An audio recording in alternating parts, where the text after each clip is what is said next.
बहुत समय पहले प्राचीन भारत में विक्रमगढ़ नाम का एक राज्य था, जिस पर अत्यंत क्रूर और निर्दयी राजा विकराल सिंह का राज्य था। राजा हर दिन एक नई लड़की से विवाह करता और दूसरे ही दिन अपनी उस नव विवाहिता पत्नी को फांसी पर लटका देता। राजा के इन कठोर और क्रूर फैसलों से उसकी सारी प्रजा बहुत दुखी थी। राजा के मंत्री और दरबारी भी उससे बहुत दुखी थे, पर उनकी इतनी मजाल नहीं थी कि वो राजा के सामने अपनी नाराजगी जाहिर कर पाते या उसे समझाने का प्रयास करते। पूरे राज्य में एक अजीब से भय के माहौल के साथ एक सन्नाटा पसरा रहता। राज्य के लोग जानते थे तो बस इतना कि राजा हर दिन एक नई लड़की से शादी करता है और अगली सुबह उसे मौत के घाट उतार देता है। पर वो ऐसा क्यों करता है, इसके पीछे के कारण को कोई नहीं जानता था। राज्य के दक्षिणी छोर पर घने जंगलों के बीच एक बूढ़ा जादूगर अपनी बेटी सुदक्षिणा के साथ रहता था। वो राजा के कृत्यों से भली भांति परिचित था, इसलिए समय रहते वो नगर को छोड़कर बाहर जंगल में रहने लगा। उसकी बेटी सुदक्षिणा अत्यंत सुंदर, अक्लमंद और साफ हृदय वाली लड़की थी। वह अपने पिता के पास आने वाले हर व्यक्ति की मदद करती थी। अगर कोई बीमार आता तो वह औषधियां बनाकर उसे ठीक कर देती। अगर कोई दुखी आत्मा उसके पास आती तो वह अपनी बातों से उसे सुकून देती। एक दिन जब जादूगर को किसी कार्य से नगर जाना था तो सुदक्षिणा भी जिद करके उस दिन अपने पिता के साथ चल पड़ी। जब दोनों नगर के प्रवेश द्वार पर पहुंचे तभी नगर से रोते बिलखते, राजा को बद्दुआएं देते लोग आज फिर से उसके द्वारा फांसी दी गई एक लड़की के शव को उठाए आ रहे थे। बूढ़े जादूगर ने उनको देखा तो उसको सारा माजरा समझते देर न लगी। उसने तुरंत अपनी बेटी को वहां से चलने के लिए कहा, पर सुदक्षिणा ने जब उन रोते बिलखते लोगों को देखा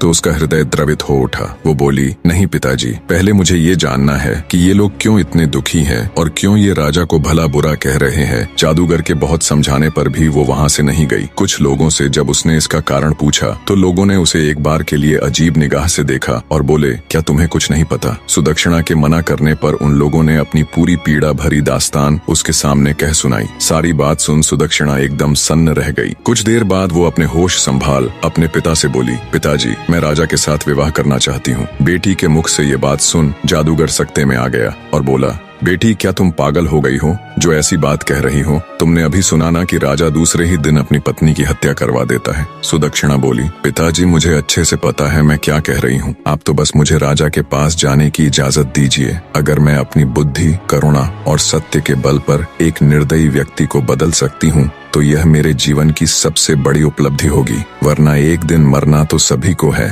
और किसी की मृत्यु राजा के नहीं बल्कि उस ऊपर वाले के हाथ में है। बहुत कहने सुनने पर ना चाहते हुए भी जादूगर को अपनी बेटी की जिद के आगे झुकना पड़ा। उसने भारी हृदय के साथ अपनी बेटी को राजा के पास जाने की इजाजत दे दी। पिता से आज्ञा मिलने पर सुदक्षिणा उनको प्रणाम कर एक दृढ़ निश्चय के साथ राजा के महल की ओर चल पड़ी। आखिर क्यों राजा विवाह के एक दिन बाद ही अपनी नव विवाहिता पत्नी को फांसी पर लटका देता था? शुरू से राजा ऐसा क्रूर और निर्दयी नहीं था। वो एक बड़ा ही नेक दिल और प्रजा को चाहने वाला राजा था। जब वो शादी के लायक हुआ तो उसके पिता राजा नंदसेन ने उसका विवाह रूपवती के साथ कर दिया। रूपवती बिल्कुल अपने नाम की ही तरह अति सुंदर स्त्री थी। राजा विकराल सिंह भी उसके रूप का कायल हो गया। वो दिलोजान से अपनी पत्नी को प्यार करने लगा। सब कुछ ठीक चल रहा था, पर फिर एक दिन ऐसा हुआ कि राजा के पैरों नीचे से जमीन खिसक गई। एक दिन राजा कचहरी से सीधा रानीवास की तरफ चला गया। जब वो रानी के कक्ष में पहुंचा तो उसने देखा उसकी पत्नी रूपवती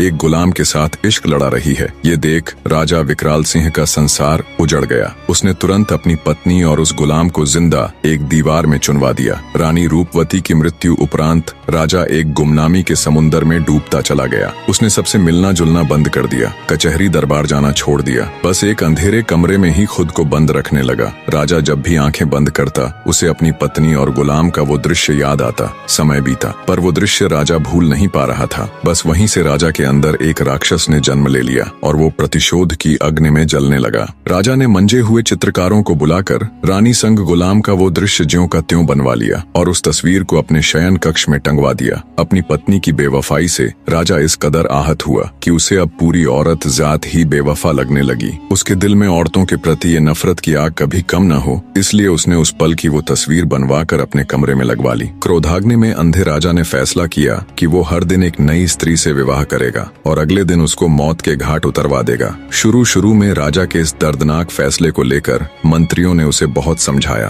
पर राजा ने किसी की नहीं सुनी। तब से लेकर अब तक राजा निर्दयता और क्रूरता से भरा जीवन जी रहा था। इधर जादूगर की लड़की सुदक्षिणा भी राजा के महल पहुंच गई। उसने महल के पहरेदारों से कहा कि उसे राजा से मिलना है, वो उनकी पत्नी बनना चाहती है। ये सुन पहरेदारों ने उसे अजीब निगाह से घूरा और चुपचाप उसका संदेश राजा तक पहुंचा दिया। राजा भी चक्कर में पड़ गया कि ऐसी कौन पागल लड़की है जो खुद मृत्यु को गले लगाना चाहती है। उसने सेवकों को उसे तुरंत उसके पास लाने का आदेश दिया। सिपाहियों के साथ आती सुदक्षिणा को राजा ने देखा तो वो उसे देखता ही रह गया। उसने आज तक इतनी मासूम और सुंदर स्त्री नहीं देखी थी। उसको देख राजा के चेहरे पर खुशी की मुस्कान आ गई, पर जल्दी ही वो फिर से मायूस हो गया। राजा ने सुदक्षिणा से पूछा, ए लड़की, क्या सोचकर तुम यहाँ आई हो? क्या तुम्हें पता नहीं कि मुझसे शादी करने का मतलब मौत को गले लगाना है? सुदक्षिणा दृढ़ निश्चय के साथ राजा की आंखों में देखती हुई बोली, हे राजा, मुझे आपके बारे में सब मालूम है। सब कुछ जानकर ही आपसे शादी करने का फैसला किया है। राजा विकराल हैरान होते हुए बोला, ठीक है, अगर तुम सब जानती हो और तुम्हारा यही फैसला है तो मुझे कोई एतराज नहीं। शादी की तैयारी करो, हम कल ही तुमसे विवाह करेंगे। राजा और जादूगर की लड़की का विवाह हो जाता है। जादूगर की लड़की सुदक्षिणा एक रानी और राजा की पत्नी बन जाती है। रात में सुदक्षिणा 16 श्रृंगार कर सुहाग सेज पर बैठकर राजा का इंतजार करती हैं। जब राजा विकराल सिंह अपने कमरे में आया और दुल्हन के रूप में सजी हुई जादूगर की लड़की को देखा तो वो उसकी खूबसूरती का कायल हो जाता है। पर तभी उसका ध्यान दीवार पर लगी उसकी पत्नी की तस्वीर की तरफ चला गया। उसको देखते ही राजा गुस्से में तमतमा गया। उसकी सभी यादें ताजा हो गईं। राजा को औरतों की बेवफाई याद आ जाती है, पर राजा के दिल के एक कोने में सुदक्षिणा के साहस, उसकी सादगी और रूप को देखते हुए उसके लिए एक अलग ही जगह या कहे इज्जत बन गई थी। राजा ने गुस्से से सुदक्षिणा से कहा, तुमने यह बेवकूफी वाली हरकत क्यों की, ये जानते हुए भी कि कल सुबह तुम्हें हम कत्ल करवा देंगे? नवविवाहिता रानी बड़े ही शिष्टाचार और आदर के साथ बोली, मेरे स्वामी, ये फैसला तो उस ऊपर वाले ने किया है और उसका फैसला मुझे हर हाल में मंजूर है। राजा बोला, सुबह तुम्हारे साथ क्या होगा ये जानते हुए भी? रानी सुदक्षिणा बोली, महाराज, मैं अच्छी तरह जानती हूँ कि सुबह होते ही आप मुझे मरवा देंगे, लेकिन उससे पहले मेरे पास आज की पूरी रात है और मोहब्बत की खुशी को लंबाई से नहीं नापा जाता बल्कि उसकी गहराई देखी जाती है। राजा बोला, तुम्हारी इन दिल फरेब बातों का मेरे ऊपर कोई असर नहीं पड़ने वाला। रानी सुदक्षिणा बड़े स्नेह और मर्यादा के साथ बोली, हे स्वामी, मैं एक रात के लिए ही सही पर आपकी पत्नी तो हूँ। इस नाते इस रात पर मेरा पूरा हक है। सुबह जो आपको करना है आप कर लीजिए। बोली, महाराज, पर अभी के लिए अपने इस गुस्से को त्याग दीजिए और थोड़े शांत हो जाएं। रानी सुदक्षिणा की बात सुन राजा का क्रोध ठंडा पड़ जाता है और वो आराम से कमरे में रखी एक कुर्सी पर बैठ जाता है। रानी सुदक्षिणा बोली, महाराज, आज की रात आपका दिल बहलाने के लिए मैं आपको क्या सुनाऊं? कोई किस्सा सुनाऊं, कोई शेर और शायरी सुनाऊं या फिर कोई गाना सुनाऊं? राजा बोला, तुम मेरी एक रात की पत्नी हो और इस रात पर तुम्हारा पूरा हक है। चलो तुम कोई किस्सा सुना दो। रानी बड़े अदब से राजा को जी महाराज कह एक किस्सा सुनाना शुरू कर देती है। एक व्यापारी था, उसकी बीवी, एक जवान बेटी और 2 छोटे बेटे थे। बेटी जवान होने के कारण व्यापारी को दिन रात उसके विवाह की चिंता खाई जाती। वो पैसे जोड़कर धूमधाम से अपनी बेटी का विवाह करना चाहता था। एक बार उसे व्यापार के लिए परदेश जाना था। सफर लंबा था। वह अपने घर वालों से कुछ दिन में आने की कह चला जाता है। जाते हुए उसकी बेटी उसे खजूर देती है और कहती है, बाबा, सफर लंबा है, भूख लगे तो रास्ते में खा लेना। बेटी के दिए खजूर को लेकर व्यापारी परदेश के लिए निकल पड़ता है। लंबा रास्ता और तेज धूप के कारण वो चलते चलते थक जाता है। तभी उसे रास्ते में एक कुआं नजर आता है। सोचा क्यों न थोड़ी देर यहीं सुस्ता लूं, आराम से बैठकर खजूर खा लूंगा और शीतल जल ग्रहण कर लूंगा, फिर आराम से परदेश के लिए निकलूंगा। इसी सोच के साथ वो कुएं के किनारे बैठकर आराम से खजूर खाने लग जाता है। खजूर खाते खाते उसके हाथ से एक खजूर कुएं में गिर जाता है। खजूर जैसे ही पानी में गिरता है, कुएं का बिल्कुल साफ और निर्मल पानी एकदम से खून में बदल जाता है और तभी कुएं के अंदर से गुस्से से भरा एक दैत्य निकल कर आता है। राक्षस की आंखें लाल थीं और उसके हाथों में धार धार तलवार थी। ये सब देख व्यापारी की सिट्टी पिट्टी गुम हो जाती है। मारे भय के वो थर थर कांपने लगता है। दैत्य गुस्से से उस व्यापारी से कहता है, मैं तुम्हें छोड़ूंगा नहीं, अपनी तलवार से तुम्हारे टुकड़े टुकड़े कर दूंगा। व्यापारी पहले ही डरा हुआ था। ये बात सुन वो भय से कांपने लग जाता है और कहता है, हे दैत्य, मैंने तुम्हारा क्या बिगाड़ा है? तुम मुझे क्यों मारना चाहते हो? दैत्य बोला, ए आदमजात, तुमने जो खजूर कुएं में फेंका वो वो मेरे मासूम बच्चे की हलक में जाकर फंस गया, जिससे उसकी मृत्यु हो गई। व्यापारी बोला, माफ करे दैत्यराज, मुझे आपका बेटा कहीं नजर नहीं आया और वो खजूर मुझसे गलती से कुएं में गिर गया। दानव गुस्से से बोला, हम राक्षस तुम आदमियों को नजर नहीं आते, तुम्हें खजूर खाते हुए एहतियात बरतनी चाहिए थी। अब तुम्हारी मृत्यु निश्चित है, नादानी में हो या जानबूझकर, गुनाह तो गुनाह होता है। अब मैं तुम्हारे टुकड़े कर अपने बेटे की मृत्यु का बदला लूंगा, खून के बदले खून, यही इंसाफ है। आखिर व्यापारी बेचारा मजबूर होकर बोला, हे राक्षस राज, अगर मुझे मारने से तेरा बदला पूरा हो जाएगा तो मुझे मंजूर है, पर मेरी एक शर्त है। राक्षस बोला, कैसी शर्त? व्यापारी भारी हृदय के साथ बोला, मेरे ऊपर अभी बहुत सी जिम्मेदारियां हैं, मैंने लोगों से कर्ज ले रखा है, वो कर्ज अदा करना है और अपनी जवान बेटी की शादी करनी है। एक बार ये जिम्मेदारियां पूरी कर दूं, उसके बाद मैं खुद तुम्हारे पास आ जाऊंगा, फिर तुम बेशक अपना बदला पूरा कर लेना। ये सुन राक्षस सोच में पड़ जाता है। इतनी कहानी कहते कहते सवेरा हो जाता है और रानी किस्सा सुनाना बंद कर देती है। राजा बोला, तुम चुप क्यों हो गई? मुझे बताओ कि राक्षस ने व्यापारी को मार दिया या फिर उसे उसके कहे अनुसार कुछ समय की मोहलत दे दी। रानी बोली, महाराज, रात खत्म तो बात खत्म, अब सुबह हो चुकी है और मेरे मरने का वक्त आ गया है। राजा बोला, लेकिन मुझे कम से कम इतना तो बता दो कि राक्षस ने उसे मारा या छोड़ दिया। रानी बोली, हे राजा, कहानी बहुत लंबी है, पूरी बताने के लिए वक्त की जरूरत है और अब वक्त खत्म हो चुका है। ये सुन राजा सोच में पड़ जाता है। कुछ सोचकर राजा जब अपनी नवविवाहिता रानी से कहता है, तुम चिंता मत करो, हम वक्त को रोक देंगे,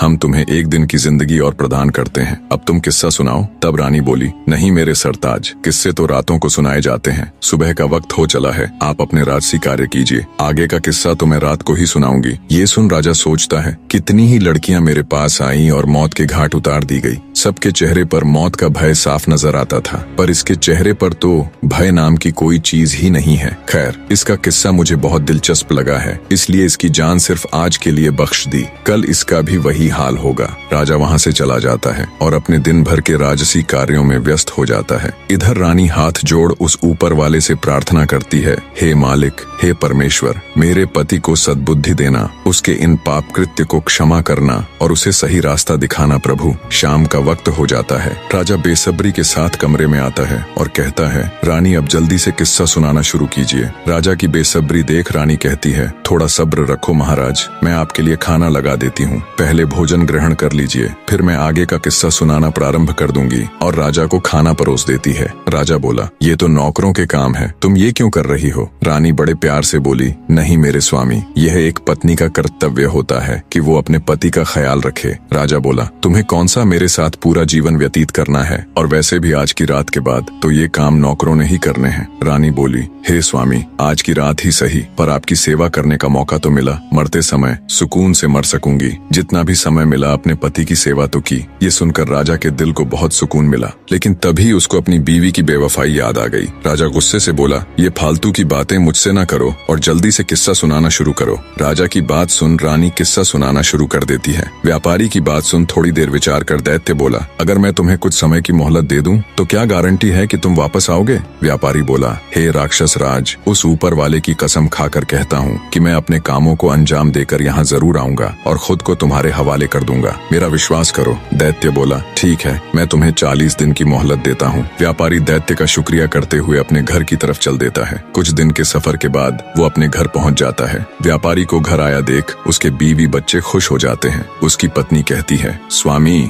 आप थक गए होंगे, हाथ मुंह धो ले, मैं अभी आपके लिए खाना लगाती हूँ। इस बार पता नहीं क्यों मेरा दिल बहुत घबरा रहा था, शुक्र है उस ऊपर वाले का, आप सही सलामत घर आ गए। बीवी के मुख से ये बातें सुन अंदर ही अंदर व्यापारी का हृदय पीड़ा से तड़प उठा। सोचा, जब हमेशा के लिए जाऊंगा तो मेरे बीवी बच्चों का क्या होगा? व्यापारी ने कागज के अंदर अपनी जिंदगी के बचे हुए दिन लिखे होते हैं। धीरे धीरे समय निकलता जा रहा था और व्यापारी के जिंदगी के दिन भी। उसने अपनी बेटी के लिए योग्य रिश्ता देख उसकी शादी कर उसे विदा कर दिया। खुशी के साथ साथ व्यापारी अंदर से दुखी भी था, क्योंकि आज उसकी अंतिम रात थी। कल का दिन तुम्हारा आखिरी दिन है, कल वो दैत्य तुम्हारे टुकड़े टुकड़े कर देगा। व्यापारी बिस्तर में पड़ा पड़ा यही सब सोच रहा था। नींद उसकी आंखों से कोसों दूर थी। उसे रह रहकर ये बात खाए जा रही थी कि उसके मरने के बाद उसकी बीवी और बच्चों का क्या होगा। दुखी हृदय के साथ व्यापारी उठकर बैठ जाता है और सिसक सिसक कर रोने लगता है। उसके रोने की आवाज सुन उसकी पत्नी भी उठ जाती है। व्यापारी को ऐसे रोता देख वो घबराकर उससे पूछती है, क्या हुआ स्वामी, आप रो क्यों रहे हो? व्यापारी पहले तो बात को टालने की कोशिश करता है, पर जब उसकी पत्नी ने ज्यादा जोर देकर पूछा तो वो टूट जाता है और सारा किस्सा अपनी पत्नी को रोते रोते कह सुनाता है। सारी बात सुन व्यापारी की पत्नी का कलेजा मुंह को आ जाता है। वो तड़प उठती है और कहती है, स्वामी, आपकी जगह पर मैं उस दैत्य के पास जाऊंगी। मुझे चाहे कुछ भी हो जाए, चाहे वो दैत्य बेशक मेरी जान ही ले ले, पर मैं आपको कुछ भी नहीं होने दूंगी। राजा किस्से के बीच में ही बोल पड़ता है, वाह क्या औरत है, ऐसी औरत भी दुनिया में होती है। ऐसी नेक और वफादार बीवी की दहलीज पर तो फरिश्ते भी अपना सिर झुकाएं। रानी बोली, बिल्कुल ठीक कहा महाराज। कुछ बदकार औरतें होती हैं जिनकी वजह से सभी औरतों पर उंगली उठाई जाती है और सबको एक जैसा समझा जाता है। यह सुनकर राजा सोच में पड़ जाता है। रानी आगे का किस्सा सुनाना शुरू कर देती है। व्यापारी अपनी पत्नी को समझाता है और कहता है, ऐसी बात मत करो प्रिय, मेरे होते हुए अगर तुम्हें कुछ हो जाए तो धिक्कार है मेरे ऊपर। तुमने ये कह भी कैसे दिया कि तुम मेरी जगह उस राक्षस के पास चली जाओगी? गलती तो मुझसे हुई है और इस गलती की सजा तो मुझे ही भोगनी पड़ेगी। तुम मेरे बच्चों का ख्याल रखना, उन्हें मेरी कमी कभी महसूस मत होने देना। व्यापारी अपनी पत्नी को खूब समझाता है। ऐसे ही बातों बातों में रात निकल जाती है और सुबह हो जाती है। व्यापारी भारी हृदय के साथ अपने छोटे बच्चों और बीवी को गले लगाकर उनसे विदाई ले सफर के लिए चल पड़ता है। लंबा रास्ता तय कर वो उसी जगह पहुंच जाता है जहां उसे वो दैत्य मिला था। व्यापारी दैत्य को आवाज देता है, हे राक्षस राज, मैं तुम्हारे पास आ गया हूँ। मेरे 40 दिन पूरे हो गए हैं। आओ और मेरी जान लेकर अपना बदला पूरा कर लो। व्यापारी की बात सुन दैत्य बाहर आता है और व्यापारी को कहता है, तुम बहुत बहादुर हो जो इस तरह खुद मेरे पास मौत के मुंह में आ गए, लेकिन ए आदमजात, मैं तुम्हें मारूंगा नहीं क्योंकि मैं तुम्हें माफ कर चुका हूँ। दैत्य आगे कहता है, जब तुमने मुझसे समय मांगा था तब मुझे तुम्हारे ऊपर यकीन नहीं था, इसलिए उसी दिन से मैं तुम्हारा पीछा कर रहा था। तुमने जो कुछ कहा था वो बिल्कुल सत्य था।